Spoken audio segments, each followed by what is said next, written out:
ketika tujuan membangun kota baru dan ibu kota baru adalah dengan alasan pemerataan, maka itu tidak menghasilkan pemerataan yang baru. Mengapa? Karena itu akan menghasilkan sebuah kota baru yang timpang dengan daerah-daerah yang ada di sekitarnya. Jadi antara tujuan mau memeratakan Indonesia tidak. Kalau mau meratakan Indonesia, maka bangun kota kecil menjadi menengah, kota menengah menjadi besar di seluruh wilayah Indonesia. Bukan hanya membangun satu kota di tengah-tengah hutan. Karena membangun satu kota di tengah hutan itu sesungguhnya menimbulkan ketimpangan yang baru. Jadi sekali lagi nih, antara tujuan dengan langkah yang dikerjakan itu tidak nyambung.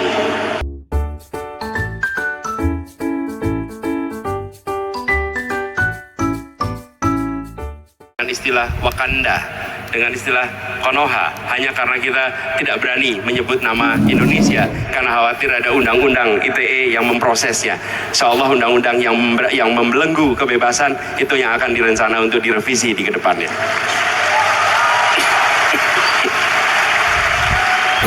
Bapak sekalian yang kami hormati, kami melihat juga pentingnya untuk bisa mengembalikan kewibawaan bernegara dengan menjunjung tinggi prinsip etika politik, etika bernegara yang kita saksikan akhir-akhir ini mengalami erosi.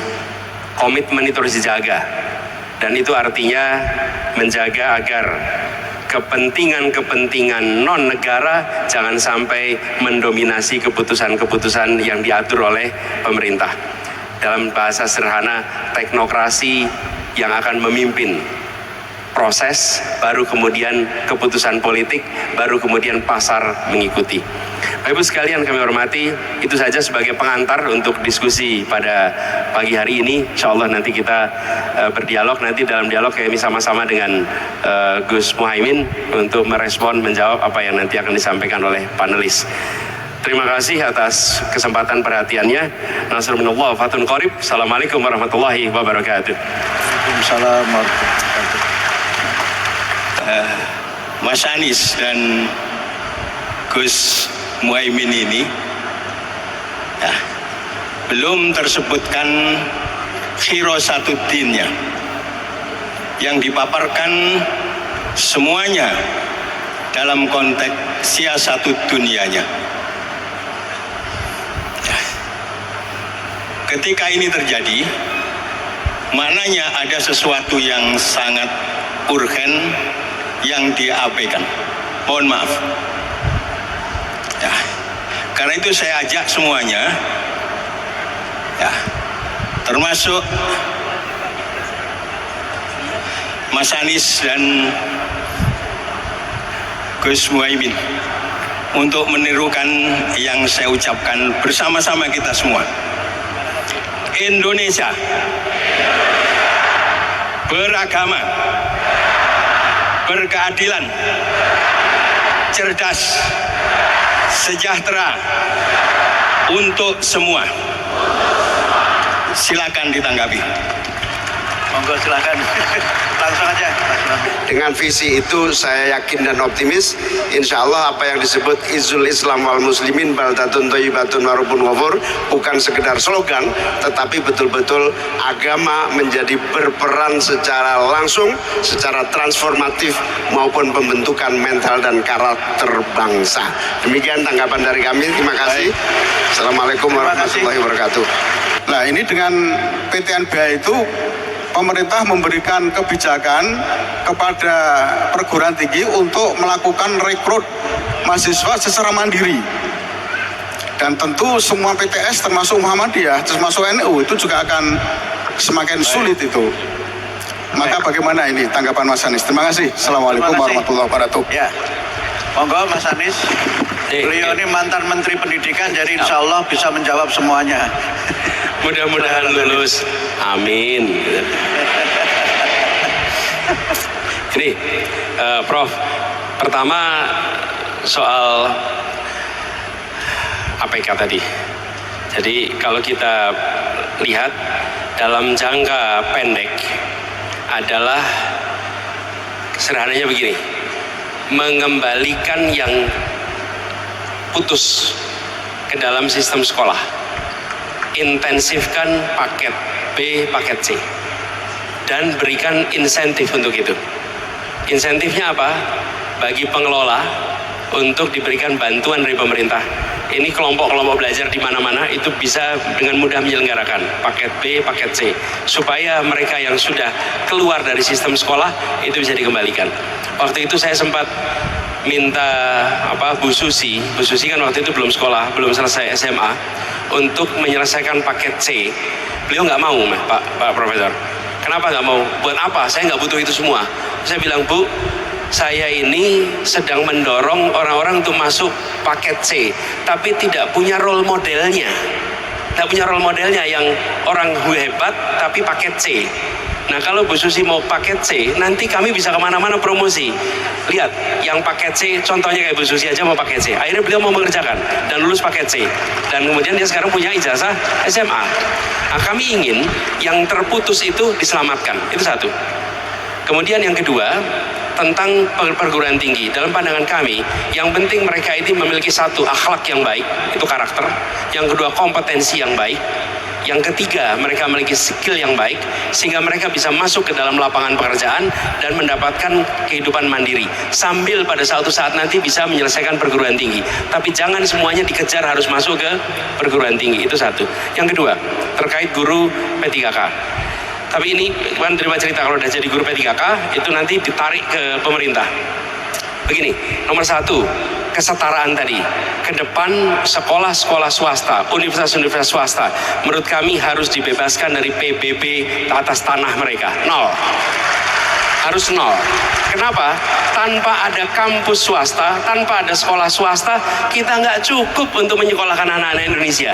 Cara negara bayar balik adalah PBB untuk sekolah, kampus, semua yang sifatnya sosial, termasuk rumah sakit yang sifatnya sosial, itu nol PBB-nya. Yang kedua, semua yang diangkat menjadi pegawai pemerintah dengan perjanjian kerja P3K ini, mereka dibiarkan untuk tetap mengajar di swasta karena mereka adalah guru-guru yang mengajar anak Indonesia. Itulah yang saya maksud dengan diskriminasi. Kenapa? Kalau mereka menjadi guru di swasta, seakan-akan ini biar bukan Indonesia, harus dikembalikan ke pemerintah untuk menjadi Indonesia. Tidak, dia bisa di swasta dan negara tetap bisa menghargai mereka. Karena udah investasinya swasta, yang sudah mendidik, yang sudah menjadikan mereka dokter, tahu-tahu dipindah oleh negara. Justrunya harus dibalik, negara harus investasi kepada dosen dan guru swasta supaya mereka bisa mendapatkan pendidikan yang lebih tinggi. Jadi diubah tuh cara pandangnya. Lalu banyak sekali perguruan swasta, mengapa mahal? Karena mereka harus mengakuisisi tanah, harus beli tanah. Dan tanah itu selalu komponen termahal. Betul tidak Pak Rektor? Semua sekolah swasta, biaya paling besar apa? Tanah. Jadi kami ke depan ingin tanah-tanah negara bisa dimanfaatkan oleh swasta selama itu dipakai untuk pendidikan, kesehatan, dan kegiatan sosial. Kenapa? Loh, apalagi seperti Nahdlatul Ulama, Muhammadiyah, sudah mendidik bangsa Indonesia sebelum negeri ini ada. Kenapa sesudah ada negara justru berbalik? Kita ini pelit sama rakyat kita sendiri. Kita ini pelit sama swasta kita sendiri. Mereka mendidik anak-anak kita, bukan mendidik orang asing. Mereka mendidik bangsa kita sendiri. Jangan pernah bedakan swasta dan negeri. Tanah negara itu dipakai oleh swasta tidak hilang. Kalau itu dipakai oleh investor asing malah bisa hilang. Tapi kalau dipakai oleh swasta nggak mungkin hilang. Jadi bayangkan kalau sekolah pendidikan oleh seluruh Indonesia tidak terbebani oleh belanja tanah di awal, maka SPP-nya akan murah, biaya sekolahnya akan murah. Itu dirasakan oleh seluruh keluarga-keluarga kita di Indonesia. Jadi kita ingin mengubah itu Pak. Sehingga negara itu hadir bukan hanya dengan bantuan secara fiskal, tapi negara hadir mengurangi biaya-biaya yang harus dikeluarkan oleh perguruan swasta, TK, SD, SMP, SMA sampai kuliah, sehingga mereka bisa mengurangi beban untuk keluarga-keluarga kita di Indonesia. Baik, terima kasih Mas Anies. Luar biasa. Tadi kalau ditanya pada yang di sini mungkin nggak mau paket C, tapi maunya paket data. Sama kalau ibu-ibu mungkin paket sembako Mas Anies mungkin. Baik, meyakinkan sekali jawabannya. Silakan Pak Profesor Aidil. Bu, sorry ya. Oke, Profesor Siti Zuhro, monggo silakan ya. Supaya di tengah-tengahnya adalah profesor yang perempuan. Bu Profesor Siti Zuhro ini perempuan yang berkemajuan. Ya. Dan juga anggota Aisyah. Tepuk tangan untuk Profesor Siti Zuhro. Ya. Terima kasih banyak Pak Moderator yang sudah memberikan introduksi. Bismillahirrahmanirrahim. Assalamualaikum warahmatullahi wabarakatuh. Selamat datang Mas Anies dan Gus Imin. Apa kabar? Ya. Saya senang dan sangat menikmati tadi itu presentasi dari Capres nomor 1. Luar biasa. Saya mencatat beberapa hal terkait dengan isu demokrasi, ya, pemerintahan dan juga tadi tentang pemerataan pertumbuhan dan juga solusi mengenai sektor dan kawasan. Pemilu untuk siapa? Begini, kita bangsa ini menjalani sebuah perjalanan. Tujuannya meraih Indonesia yang adil makmur. Setiap 5 tahun sekali kita berhenti, menengok ke belakang, menengok ke depan. Apakah kita masih bergerak di arah yang sama? Pemilu adalah menentukan arah. Apakah Indonesia akan terus bergerak ke arah yang sesuai tujuan awal bernegara atau tidak? Jadi tujuannya adalah jeda tiap 5 tahun. Seperti kalau kita camping itu, pengembaraan di hutan, maka setiap 2 jam sekali berhenti, lihat titik azimut, masih selurus nggak kita dengan tujuan. Inilah tujuan kalau menurut kami, supaya seluruh bangsa ini bisa nantinya merasakan keadilan dan kemakmuran sebagaimana yang dirasakan itu lewat kebijakan. Nomor 1. Yang kedua soal resentralisasi. Saya setuju Prof. Wiwi.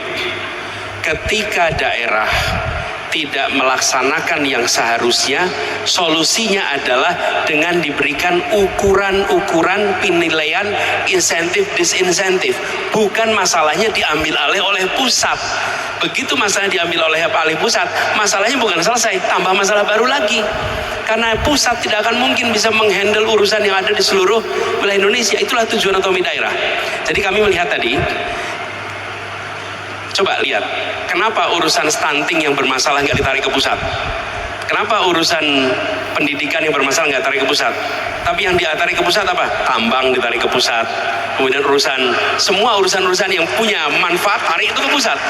Dan daerah malah kehilangan pajak dari situ.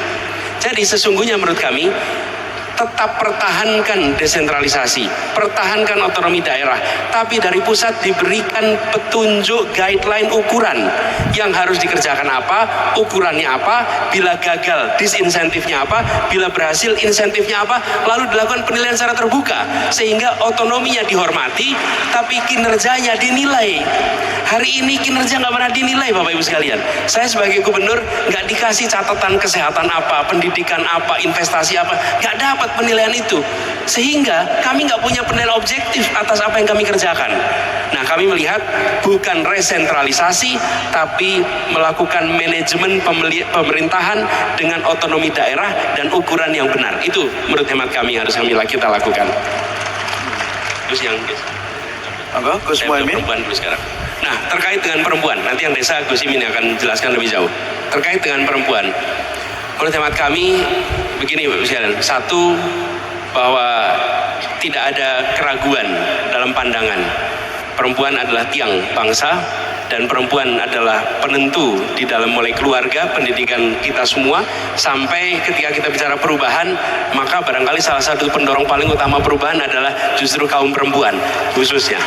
Nah, dan job description ibu rumah tangga itu lebih rumit daripada job description CEO manapun. Pasti jauh lebih rumit itu. Nah, kami melihat perlu ada meneruskan kebijakan kesetaraan. Tapi ini bukan dengan visi, tapi silahkan lihat rekam jejaknya. Lihat rekam jejak ketika Gus Imin mimpin di PKB. Apakah memberikan kesempatan pada perempuan? Coba lihat, di PKB banyak sekali perempuan. Ini ada beberapa contoh anggota dewan juga perempuan. Satu. Yang kedua, saya pernah mengalami, Prof. Wiwi, ketika kami mimpin kampus, 4 dari 5 direktur adalah perempuan. Dan ketika mimpin ngadepin COVID kemarin di Jakarta, bisa dibilang semua yang memimpin urusan COVID itu justru pemimpin perempuan. Dari dinas kesehatan, asistennya, semua adalah perempuan. Kami artinya apa? Mau melihat apa yang dikerjakan besok terkait dengan posisi bagi perempuan, lihatlah apa yang sudah dikerjakan di masa lalu tentang posisi bagi perempuan. Karena itu menjadi prediktor untuk itu. Soal desa, mohon Bu Mas Gus Imin untuk izin Pak Moderator, Monggo, silakan. ada yang tertinggal berkaitan dengan yang dijelaskan Mas Anies tentang IKN. Ketika tujuan membangun kota baru dan ibu kota baru adalah dengan alasan pemerataan, maka itu tidak menghasilkan pemerataan yang baru. Mengapa? Karena itu akan menghasilkan sebuah kota baru yang timpang dengan daerah-daerah yang ada di sekitarnya. Jadi antara tujuan mau memeratakan Indonesia tidak. Kalau mau meratakan Indonesia, maka bangun kota kecil menjadi menengah, kota menengah menjadi besar di seluruh wilayah Indonesia. Bukan hanya membangun satu kota di tengah-tengah hutan. Karena membangun satu kota di tengah hutan itu sesungguhnya menimbulkan ketimpangan yang baru. Jadi sekali lagi nih, antara tujuan dengan langkah yang dikerjakan itu tidak nyambung. Nah, kami melihat di sini problem. Ini problem. Karena itu ini harus dikaji secara serius. Karena tujuan kita yang saya sampaikan tadi, Indonesia yang setara, Indonesia yang merata. Argumennya sama. Tapi menurut kami langkahnya bukan dengan membangun satu kota, tapi justru dengan membesarkan semua kota yang ada di seluruh Indonesia. Terima kasih. Baik, terima kasih Mas. Halo teman-teman, jangan lupa terus saksikan konten-konten di Eno Glowing, like and subscribe.